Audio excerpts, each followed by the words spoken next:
saying, that's what I do. So you hear from my tips. So I'm just saying, okay? I'm out. Like PTO, prepare the others because Niqua won't be there. I won't be there.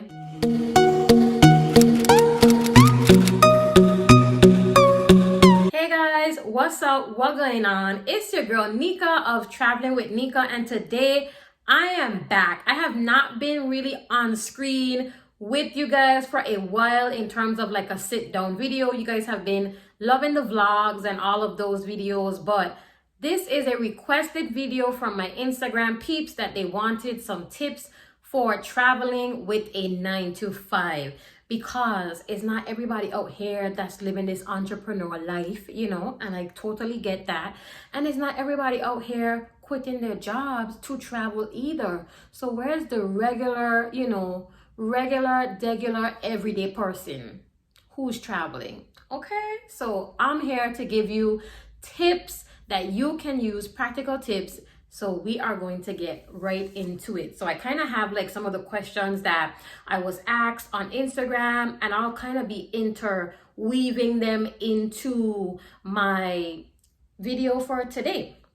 So one of the first things I want to just give as an overall tip is you actually need to understand your job's policies before you even consider like thinking about trying to do a little bit more traveling, right? Because it's more than just, okay, well, I only get 2 weeks time off, right? But what does your job's policies entail? What does that really look like? Meaning, like, do you have flexible work hours? Do you have to work a set time? Can you work earlier? Can you leave later? Things like that, right? So as an example, let's just say you are a salaried employee and you work a 9 to 5 for a large corporation, right? Ask them, go in your handbook, speak with HR or your manager and just ask, like, do you have flexible work hours? For example, with traveling, let's just say you're able to catch a flight in the evening, depending on where you're located, to get to your destination, right? That will be able to help you to save on taking additional PTO for the day that you are traveling. So let's just say you can work, like, say, instead of working like the 9 to 5 hours, and you have a flight at 6 o'clock or 7 o'clock, let's say you can come into work from 7 and then be done at like 3. This is literally a very helpful tip, and understanding your job policies and what your schedule can look like and the flexibility that may or may not exist can help you with maximizing, being able to travel and using as little PTO days as possible. So that's definitely one of my first tips for you guys. The next thing is, of course, remote work has been a big thing now, but this is something that I have been preaching even before the pandemic. Some companies have already offered people that work for them remote work opportunities, even if it was for a temporary situation. So for example, I know that in companies that I have worked for, I was able to work remote. Let's just say if I had an appointment or I had something going on, I was able to work remote, right? So I utilize those type of flexibility and remote work options to leverage with me being able to travel more without kind of using a lot of my PTO days, right?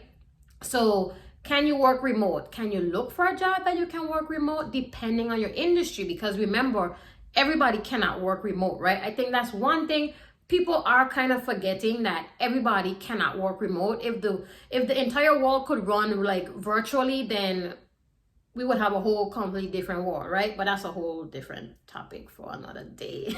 But if you are in an industry that you can, leverage remote work, I would definitely find out what the policies are for your company, with getting into remote work, or if you currently already work remote, finding out like if you can, work from a different location other than like your home state or your home city.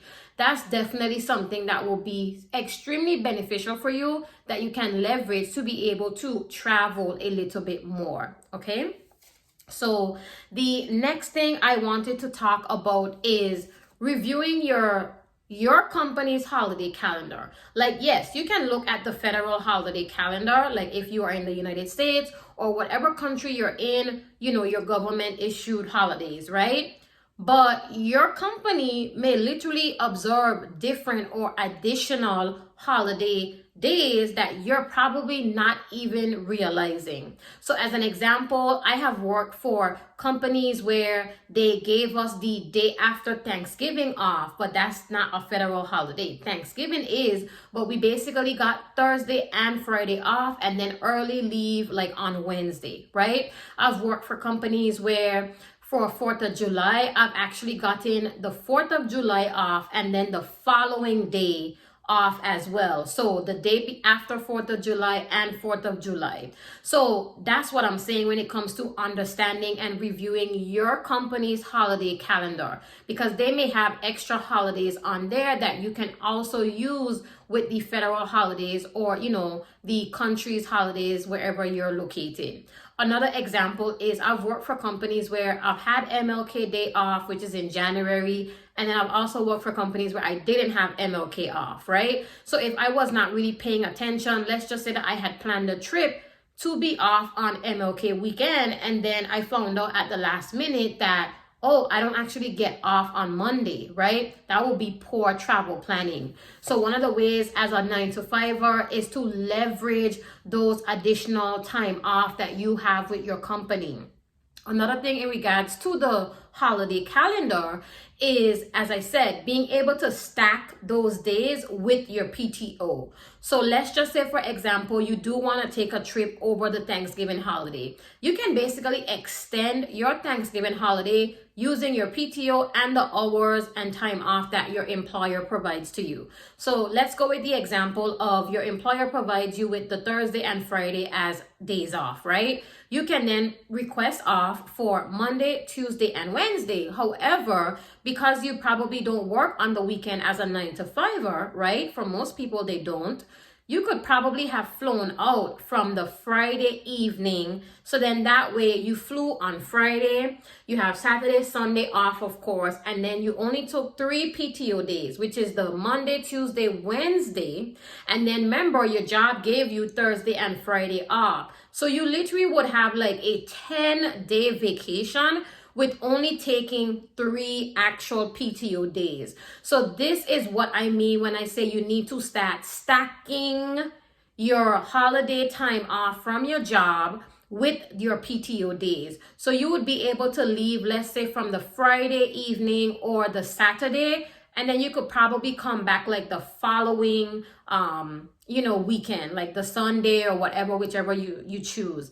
And even if you take that additional Monday, that's still only 4 PTO days for a trip that you flew out to since the previous weekend, right? So this is literally an amazing tip that you can use to leverage your time off with the regular holidays that you may have, okay? So one of the questions that I received was basically in regards to how I plan for trips and how far out do I schedule trips and kind of like what I book first. So honestly, I book my flights first. The reason I book my flights first is because I probably got some type of flight deal and that's literally just telling me where I'm gonna go. So I book my flights first and then I go ahead and start looking for like accommodations. That's probably like my go-to. First is my flight, because I normally would book that based on some type of travel deal by using, Google Flights. You guys know that I have already been a huge fan of Google Flights for years and years. I actually have an older video where I did a 2-part series showing you guys all the detailed tips and tricks in regards to Google Flights and how you can utilize it. So I will probably try to link that above. But my flight will be first and then I will look for accommodations. So when it comes to scheduling out my travel, one of the things that I do first is I figure out like, can I even travel around that time, right? So going back to my previous tip with understanding your days off and mapping out your PTO days with the days that you already get off for work, being able to kind of map that out like at the beginning of the year to say, okay, well, if I take a trip, I'm able to take like a 4-day trip with maybe only 1 day PTO, like, you know, from Thursday to Sunday or something like that, right? And I would map that out ahead of time, and then I kind of like choose like where I'm gonna go based on probably that flight deal that I was able to find. So scheduling, the timing definitely differs for me. If it's like a major trip, I would definitely say like a few months out for sure, if it's like a super large big trip. So when I went to Europe like in 2019, I definitely booked that flight, which I did travel hack with points and miles. I booked that flight like a few months out because I had to make sure that I locked in like that cheap deal with the miles that I had with Delta.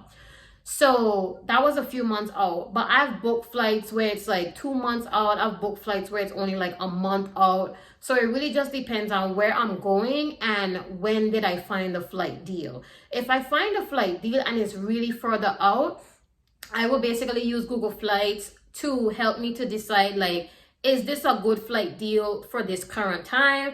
And if I got it, and I will book it ahead of time, right? So it really just depends on my research on when I'm going to this place, whether it's in the States or out of the country. I will be deciding on, okay, is this a good time to even buy the ticket? And then if yes, it doesn't really matter how far or how close the trip is. I'm just gonna book it anyways, because remember, I have a travel fund. So I put money in my budget every single month towards travel. So I pull money from there whenever I see flight deals and things like that, okay? So the next thing is best times to request off and how to maximize vacation days. So one of the ways that I did mention is basically figuring out how to stack those days with your current PTO. How many days do you actually get? Another thing that people miss is that some companies have things called like floating holidays, where instead of telling you like, okay, you don't get MLK off, you can use that floating holiday to take MLK off, right? For example, if you're able to then say, okay, what do my benefits look like? One of the things you want to look at as well is, what are my benefits? Do I get those floating holidays? Is my sick time included in my PTO balance? Or are they separate? You know, what other time off can I leverage? Can I leverage also my comp days? If you're salaried and you're working for a big company, they may offer you comp days. I've definitely had that benefit, you know, before, where if I work during a holiday or really like long hours for a specific project, I would be offered like comp days. And comp days are just days that don't count against you, but you can take off, right? So you're being compensated you're being compensated in exchange for like the additional time that you put in, because when you're working like for a company on salary, you're not really eligible for overtime for most companies. I know for me, that never happened. Like, I've never been eligible for overtime in any company that I have worked for once I was salary.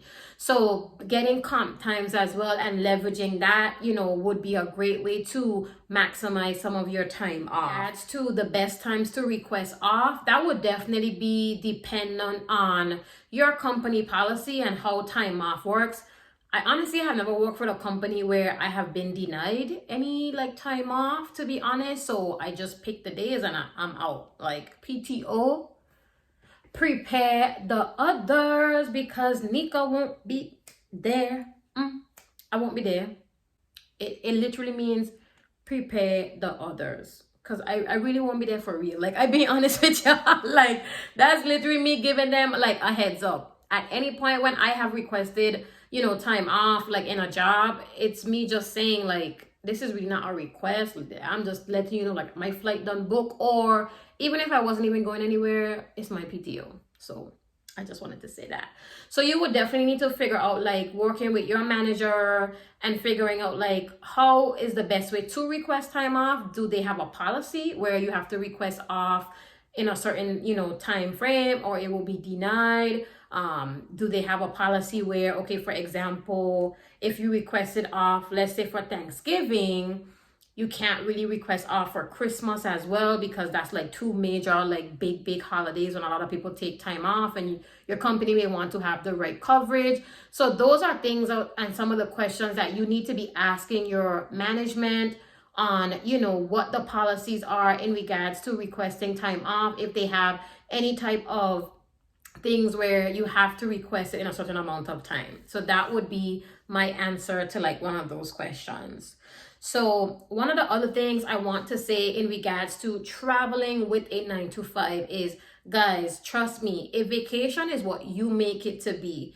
And one of the things that I know that has helped me in the past and whenever that I am trying to travel is just taking those short weekend trips, right? So I don't have to be out of the country, or I don't have to be out of my home state for an entire week to consider this a vacation. If I'm gone for a short period of time, I make the best of my trip and doing the things that I want to do in that trip. And trust me, that literally would give me the reset that I personally need. So one thing that I have learned is being able to cut up basically, your PTO days, where you're not taking like just one big trip, like maybe in the summer where you take up all of your time. Because let's be real, these employers not really offering that much, PTO to the everyday person. Like I know definitely some industries use hear things about like unlimited PTO and things like that, which is benefits that I have personally also had, but not everybody has that. Like most people are only getting like 2 weeks off maybe. So to be able to expand that, in addition to adding on like those PTO days that I mentioned earlier and those other like company holidays, one of the ways you would want to travel a little bit more is just taking like shorter trips. So for example, if you can work remote, going back to one of my earlier tips, you can do something like you fly out on Thursday evening, right? So you don't have to take any PTO. And then if you can work remote on Friday or take like a short day on Friday, then you'll be in your vacation spot wherever you're traveling to. You can relax probably, the Friday, do a pretty chill day. And then Saturday, take the day to do all of your activities and, have a good time. And then let's say on Sunday is when you will fly back. Never book like, the first flight or like a midday flight, because you're kind of like wasting a travel day. You would want to go for those flights that are like leaving later on in the evening. So that way you can still have, like a full day in the place that you're visiting on the Sunday. So that will still be, like a 3-4 day trip. You can have a good time. And trust me, I do those trips and I be having a good time, okay? Like, it's not about the length of stay, because to be honest, like, if you take like a ton of trips for like a week at a time, you probably will get bored. I'm just being real. Like, some places, it's just like, it's good enough to do, on a weekend trip and like, let's keep it moving, all right? So then the next tip that I have is piggybacking off of the last tip, and that's about like taking those later flights, right? So you guys, if you follow me, you know that I have definitely talked about this before. And one of the ways that I definitely utilize any type of time off is I take a lot of red-eye flights. So what that means is basically where the red-eye flight is a flight that leaves, in the evening, like the late night in the current time zone that you're in, and then, flying back to your like home city, or even going to that place from your home city, there's like a time change and the flight becomes like an overnight flight, right? So definitely when I fly to like, for example, the West Coast, I always pretty much do a red-eye flight, either going or coming. Normally definitely coming back, because I'm able to have like a full day in that like city or that state, whatever, and I'm able to leverage that, where I'm not really wasting like a travel day. Going back to what I said before, if my flight is leaving like 11 o'clock that night, I already did a whole bunch of stuff that entire day. 11 o'clock is when I'm gonna be in my bed if I was at home anyways. So taking a flight that leaves like 11 o'clock, so I'm on the East I'm on the East Coast, so let's say it's West Coast, that's 3 hours time difference. So if I leave at like 11 o'clock on West Coast time, technically that is 2 a.m. on East Coast time, right? So then by the time changes, I would be, getting back on East Coast like about 7 o'clock in the morning, right? If it's like, a 5-hour flight, whatever, you do the calculations. So that's one of the ways also you can leverage, traveling as a 9-to-5er, where you're not taking PTO, but you're basically going to be back the morning of. And if you do have that flexibility with working remotely, you can then, log on and, thug it through your meetings and things like that the day that you get back, like the Monday. And then, of course, take your rest, as soon as you log out of work. I'm not saying it's easy. I'm just saying that's what I do. So you hear from my tips. So I'm just saying, okay? One of the other things is I want to talk about like business travel, because depending on the industry that you are in or the type of work that you do, you may be traveling for work, right? And you may be able to extend like those business trips where let's say like you'd fly for a business trip, but your company does allow you to maybe stay, say like over the weekend. You can then use that as like your personal time to explore like that city or whatever. I've definitely done that like plenty of times for like stateside trips, where it's like I would do what I have to do if I'm attending a conference, or let's just say I was just doing like a specific like, work task. I would use like the evenings or like that upcoming weekend if I extended the trip for myself, and then I would just find something to do locally and just explore that city or whatever. So if you guys do travel for work for any reason, that's something that you can consider as well if your company allows. Some companies, they would just have you like obviously cover your hotel and any maybe flight changes coming back on your dime, but they already flew you there for free. So I mean, you're still gonna be winning. That's still a win-win. Okay, keep that in mind.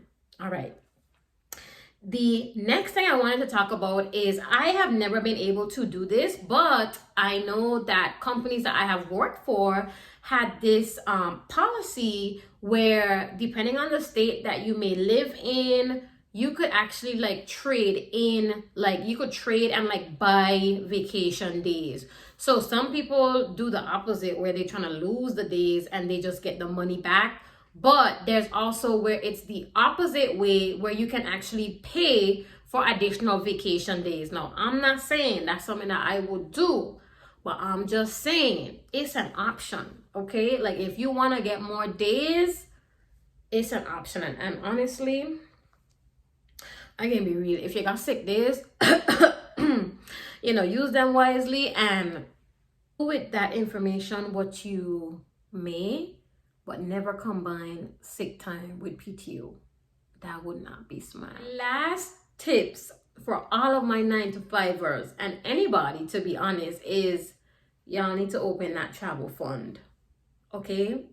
Open that travel account, that savings account, and start putting money aside for travel so that you're able to pull from that account when you want to, and you're going to be able to build up that account over time, so that way you don't get caught off guard for trips, and you can really start planning and budgeting a little better to be able to take those amazing trips that you want to take. All right, guys, so that's all I have for today's video, travel tips for the 9-to-5ers. And I definitely hope that these tips were helpful and I was able to answer some of you guys' questions.